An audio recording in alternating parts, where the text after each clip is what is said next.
This is episode 111 of The Place of Sound, and I'm your host, Charlie. This is the second episode in a three-part series all about urbanism. The work you're about to hear was created by students from Dr. Harris-Brandts' fourth year Theories of Urbanism course. First, you will hear from Callum, Dominic, and Sarah as they explore more about urbanism. I thought it was especially interesting to think about how deep bonds can form, even and maybe especially in mobile communities.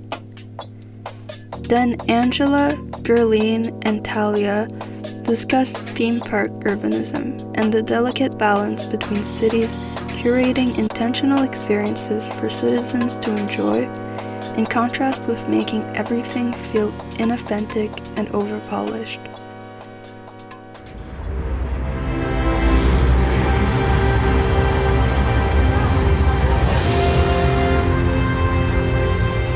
The Urban is in the Motion podcast, where we discuss the mobility and transformation of urban development.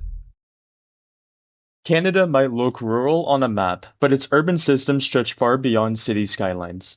Today on Urban is in the Motion, we're unpacking mobile urbanism, from remote tree planting camps and module mining lodges that move with resource economies to trailer park communities that separate home from land and redefine affordability.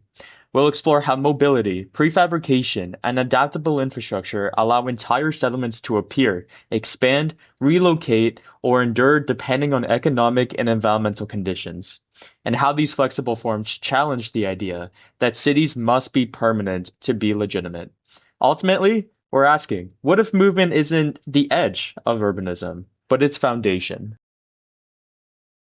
When we talk about mobile urbanism, we're usually talking about movement, flexibility, and how cities can adapt over time. And honestly, one of the most overlooked but really powerful examples of this is the trailer park. Trailer parks separate that idea of home from owning land, which already flips a lot of our assumptions.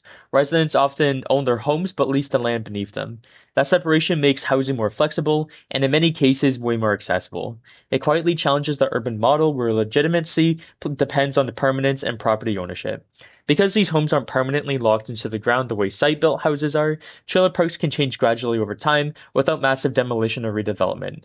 Units can be replaced, upgraded, moved, or reorganized. It's not this dramatic wipe and rebuild cycle we see in conventional developments.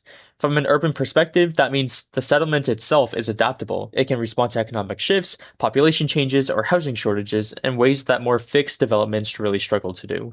And practically speaking, trailer parks offer a faster way to deliver housing. Manufactured homes can be produced off-site and installed relatively quickly, which becomes important during housing crises or rapid population growth.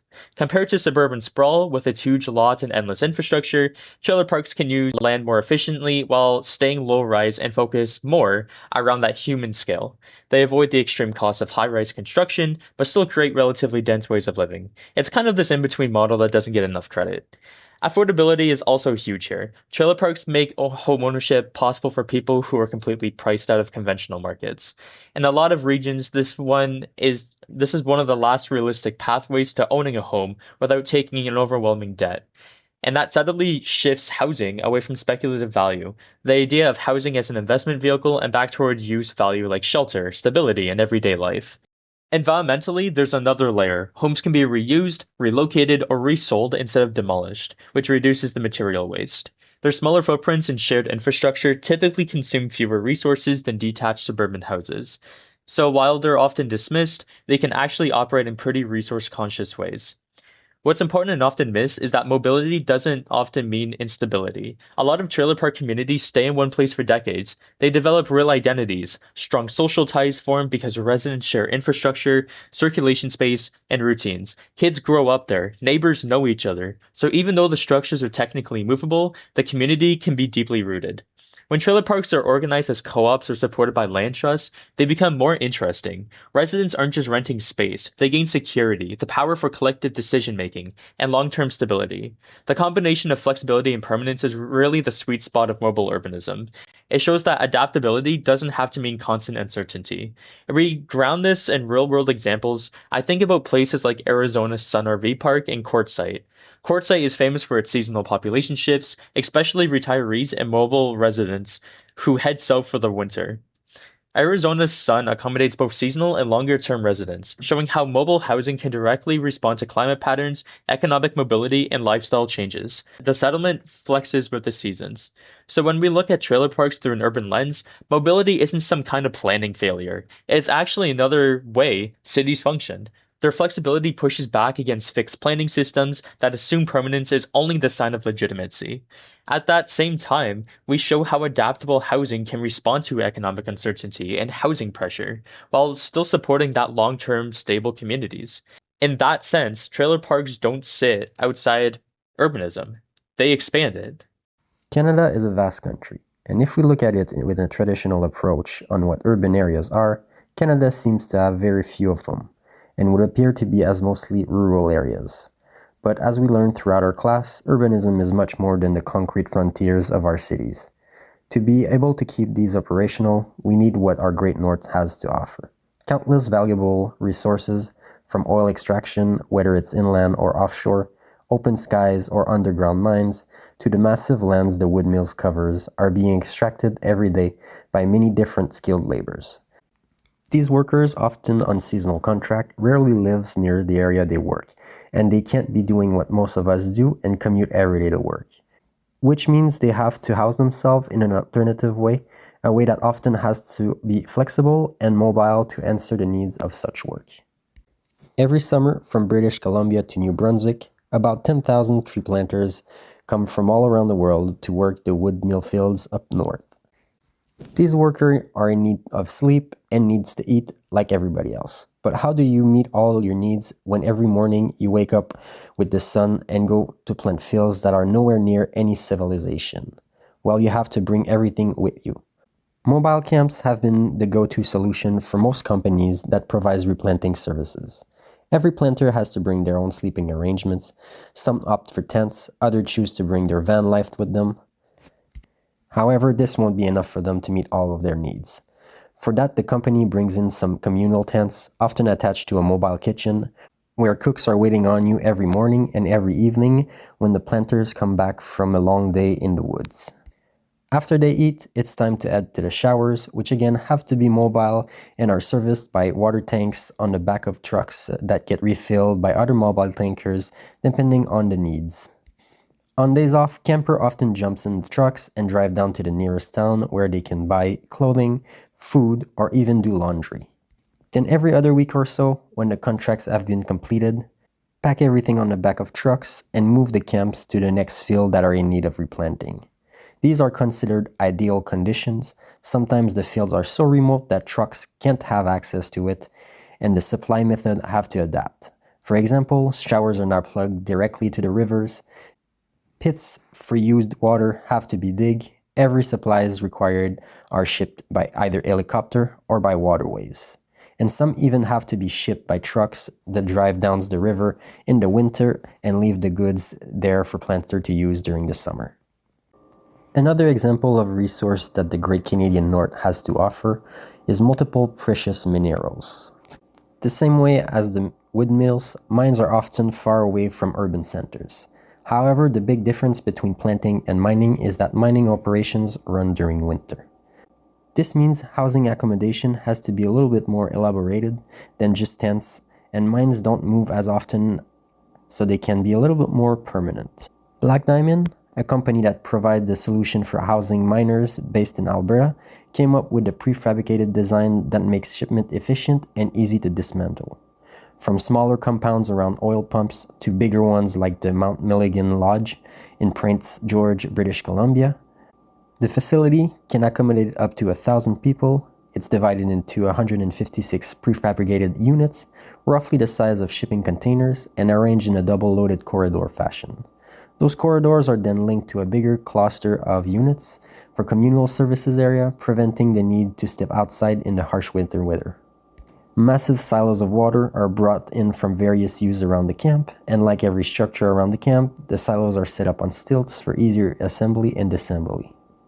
Trailer park communities and modular worker lodges related to resource businesses are examples of extremely separate ecosystems that might initially appear irrelevant. While both of these are linked to isolated landscapes and economic exploitation, the first is connected to ordinary housing and neighborhood life. However, both truly belong to the same urban concept, which is creating settlements that are intended to adapt rather than stay fixed in place throughout time. This is where the concept of mobile urbanism comes in. The focus of mobile urbanism is on development methods that are purposefully adaptable, locations where infrastructure, buildings, or even entire communities can be put up, taken down, moved, or extended as conditions change. It acknowledges that some urban environments work better than when they can adapt over time, rather than believing that cities must always expand through permanent buildings. The housing demands and industrial camps of today are not the origin of this way of thinking. Actually, decades ago, theorists and architects started investigating it. The experimental group Archigram proposed theoretical ideas such as the walking city in the 1960s, envisioning independent urban structures that could adapt to changing social or environmental demands. These concepts contributed to that idea that mobility could be planned into urban form rather than being temporary or accidental. Even though it was only a theory and never really constructed, it helped us discover that new way of thinking. Examples from current events provide a realistic interpretation of that same idea. For example, workforce lodges are built to last only as long as they are required. In order to maintain labor forces in remote places without establishing long-term communities that serve no purpose, they rely on prefabrication, modular construction, and transportable infrastructure. Their urbanism demonstrates how mobility can react to economic geography by being linked to cycles of resource usage. But also, on the other hand, trailer parks differ between permanent land attachment and the concept of habitation. It is possible to install, replace, or move units without displacing the entire community in this way of thinking. This enables neighborhoods to develop slowly, providing flexibility and affordability while preserving deep social relationships. Mobility in both situations is not about moving all the time. Actually, a lot of these places stay in one spot for years or even decades. But their ability to adapt physically, economically, and socially without needing that kind of exaggerated destruction or redevelopment that characterizes traditional urban growth is what makes them mobile. Specialists who research prefabricated and adaptable habitats observe that these types of settlement frequently expand in areas with high levels of unpredictability, such as shifting employment markets, housing shortages, environmental restrictions, or seasonal populations. Flexibility turns into a useful tactic that enables development to react faster than conventional planning models centered on permanence. However, mobile urbanization does create its significant challenges. Affordability and responsiveness can be made possible by flexibility, but if legislation, ownership structures, or infrastructure investment don't support stability, flexibility may also transfer risk to residents or employees. Therefore, understanding how flexibility and long-term security may coexist is more difficult than just making cities more mobile. But in other words, examples such as manufactured home communities and modular industrial housing demonstrate that mobile urbanism is not so much a vision of the future, it's more of an alternative method of forming settlement, one that views change as something to be accommodated rather than something to be resisted. It broadens the idea of urbanization to include systems that can adapt, reuse resources, and respond to changing requirements while still producing locations where people live, work, and create communities. So if there's one thing to take away from today, it's this. Mobility isn't the opposite of stability. It's another way cities survive and adapt. From worker camps to trailer parks, these flexible forms show us that urbanism doesn't have to be permanent to be real.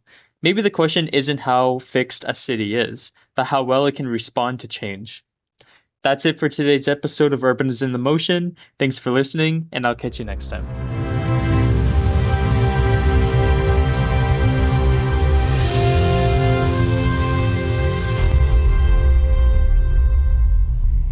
Thank you so much for sharing your work with us.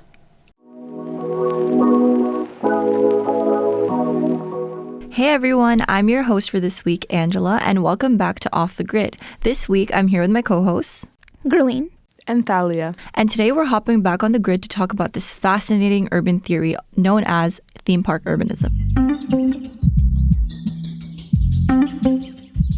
Okay, by theme park, we don't mean a Disneyland themed town, but it does sound kind of fire. Theme park urbanism is actually a framework that brings theme park design principles into the real world of urban development, and it comes in different scales. So it ranges from small local neighborhoods to larger planned regions. Essentially, the main focus of this principle is to prioritize entertainment, leisure, and immersive experiences, often even trying to generate specific feelings or experiences, thus the word theme. Theme parks often incorporate zoning and circulation flows, which is similar to urban planning, creating environments that reflect future city aspirations. It sounds great on paper. Who doesn't want an organized, colorful, and immersive environment? Well, it sounds great in theory, but I guess some may argue that the use of this concept can lead to areas that feel kind of manufactured and exclusive. So unintentionally, it has a habit of creating communities that aren't diverse, and they don't actually end up being inclusive to everyone. That's true. Well, just like many other urban design frameworks, it has its flaws.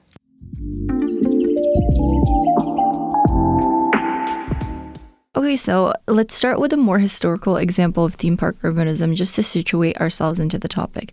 Thalia, you recently did some research on one here in Canada, right? Yes, I can start us off with my case study. So I did some research on Expo 67, a world fair hosted in Montreal from the spring to the fall of 1967. This is an early example of theme park urbanism, and it's also an example that's close to home for me, being from Montreal. I feel like I've been able to experience its legacy since the end of the fair. Oh, you've been there before, to the actual site? Yeah, the fair was held on a couple islands off of the island of Montreal, where they now host big events and music festivals like Osheaga.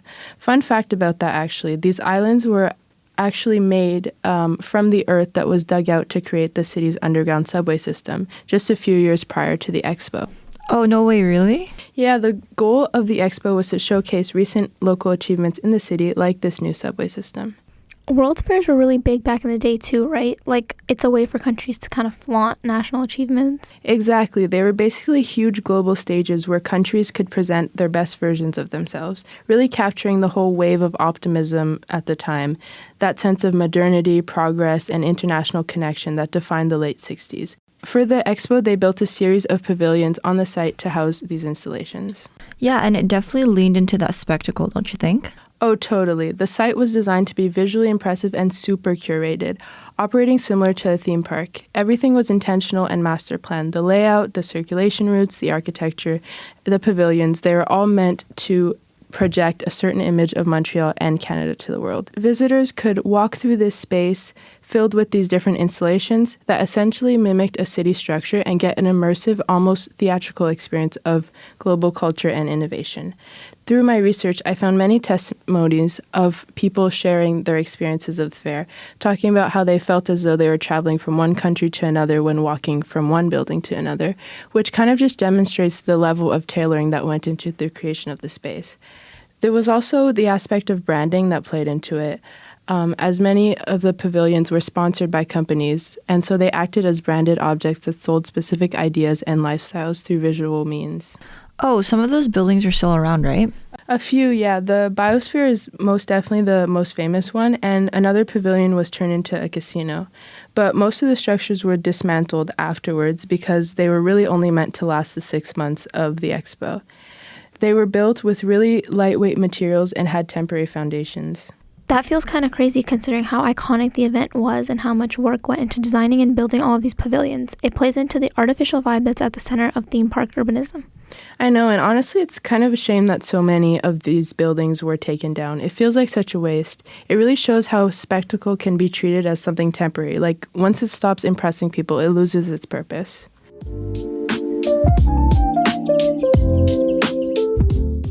All right, so shifting from Expo 67 to something more on the contemporary side, I looked into this thing, and it's a wild example of theme park urbanism happening right now. It's Disney's story living communities. Oh yeah, I've heard a bit about those. They're like Disney neighborhoods? Yeah, basically. So Story Living by Disney is a series of master planned residential communities that are designed to bring that signature Disney magic into everyday life. So think of it as Disney and the whole like immersive, curated shebang and apply it to actual neighborhoods where people live. So it's like living inside a Disney theme park. Not literally, but they aren't like Mickey Mouse houses or anything, but the whole environment is intentionally crafted to echo the emotional experience of being in a Disney space, and they also offer a mix of housing types, so it can be anything from larger estates to single-family homes and condos. They're all organized around shared community amenities too. So the same people who create that guest experience in the parks are now running your community behind the scenes. That's so interesting. It's like the Disney brand becomes part of your daily routine. Exactly. And right now, 2 neighborhoods are in development. So there's Catino in Rancho Mirage, California, and Asteria in Pittsboro, North Carolina. So Catino is the one that's furthest along, and it's designed around this big turquoise lagoon with events, wellness programs, and community activities, all orchestrated by Disney. Duh. That kind of sounds nice, almost like a vacation, just in the way it's curated to the point of being surreal.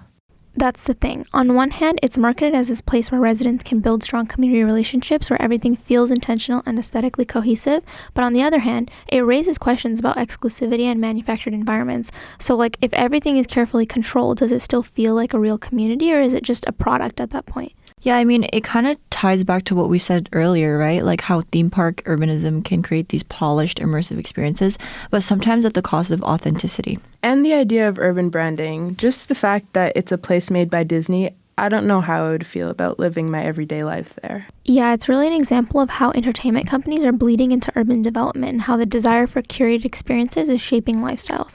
I have to be honest though, I'm on the fence about it. Like, I understand why people would be into it because it's super polished and Disney is really good at creating community, but it's basically giving it to you tied in a ribbon, which is exactly why it feels a little bit weird to me. Like, Disney already shaped so much of people's entertainment lives, and now they're kind of infiltrating this aspect too. It feels like it would be more organic to almost just let a community exist and interact themselves. But who am I? I don't know. Yeah, I feel like that must feel so controlled and unrealistic though. Like, Disney is famous for making sure every detail in their parks is perfect, which is great for a weekend trip, but real life is messy. Like, neighborhoods change, people do unexpected things, not everything fits a theme. So when a place is designed to feel quote unquote magical all the time, it starts to feel a little bit staged. Yeah, and it doesn't seem super accessible. These communities can't be cheap, and they're clearly aimed at specific groups of people who already love the Disney brand. Yeah, there's this thin line between it being amazing from outside and then also like ignoring diversity and spontaneity of an actual city. So it's kind of fascinating, but I'm not totally convinced. But it might work for some places. Just know that I won't be living there anytime soon.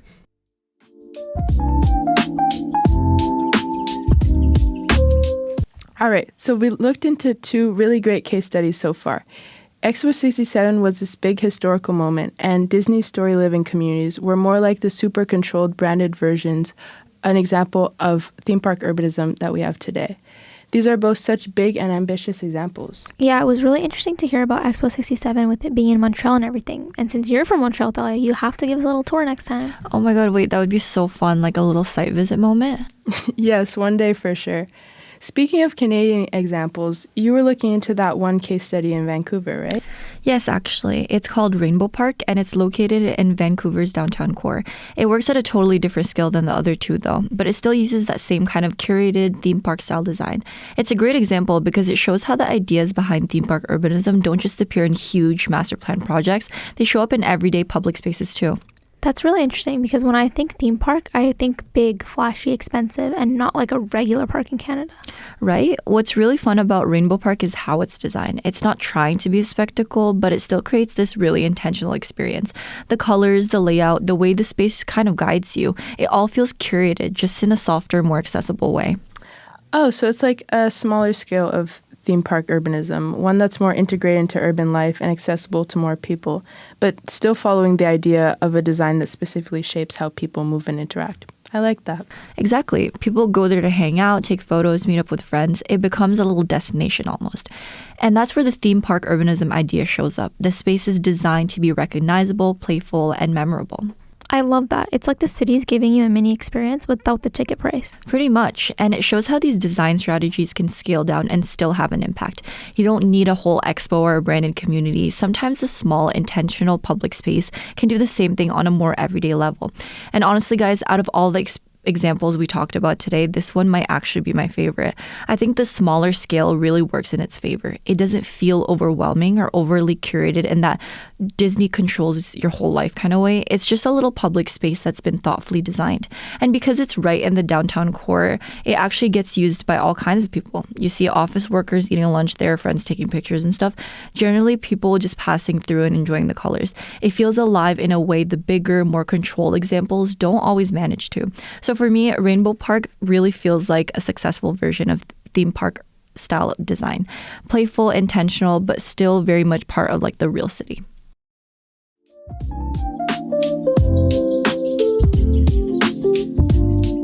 Okay, now I'm curious. After looking at all three of these, how do we actually feel about theme park urbanism in general? I know you just mentioned that you like the Rainbow Park in Vancouver, Angela, but in terms of actual theme park urbanism framework, is this something that we think is good for cities? Or Yeah, I mean, honestly, when I first learned about theme park urbanism, I thought it was super cool, but I wasn't totally sure how to feel about it. It immediately made me think of tourism, like when cities set up these little moments that feel kind of staged just for you to like walk through. Actually, one of the first things that came to mind was the Vegas Strip in the United States. Like, not the wild stuff, all the casinos and nightlife and stuff, but just that feeling of kind of being steered through an experience without even realizing it. Yeah, totally. Vegas is a good example. I feel like it's the definition of being guided through a vibe. You're just kind of swept along. Exactly. Even when it's not as in your face, you can still feel when a space is trying to direct your attention or shape how you move. And it's funny you say that because it actually reminds me of a topic that we talked about a few weeks ago in the lecture about new urbanism. Oh yeah, you mean those like super planned neighborhoods that look really charming and walkable, but you can like tell everything's curated down to the tiniest detail? Oh my god, yes. I was thinking about that too when we first learned about it. It's literally the same constructed experience feeling, just dressed up differently. Yeah, new urbanism is like the wholesome version with like front porches, pastel houses, and cute little streets, whereas theme park urbanism is like the theatrical cousin that's a bit louder about it. I love that analogy. And both are still trying to shape how you move, what you notice, how you feel in a space. Yeah, I mean, it's definitely a fascinating strategy, but it also makes me wonder at what point does it stop being a city and start feeling like a set? I mean, I don't know. It's just a weird balance. For sure. And I feel like that's the big takeaway, right? Theme park urbanism isn't automatically good or bad. It just depends on how it's used and how much control it has over the way we experience a place. I agree. It can make cities feel playful and memorable, but it can also make them feel a bit staged if it goes too far. It's all about finding that sweet spot where design supports people without totally scripting their experience. Yeah, and I think looking at these three examples really shows that range, from huge World Fair moments to branded communities to tiny public spaces. It's everywhere, just in different doses. Yeah, and it definitely makes you look at cities differently too. Like, once you notice that curation and hiding the maintenance aspect of it, you can't really unsee it. I also feel like I'm holding on to the fact that sometimes it feels really public, but it could be like really private. Like, people are benefiting from this, and it's just kind of weird. Okay, I feel like that's a good spot to end on. Thanks for listening to us ramble about theme park urbanism and all the weird, fun, complicated ways it shows up. Yeah, this one was definitely a head scratcher. All right, everyone, thanks for listening, and we'll see you in the next episode. Bye.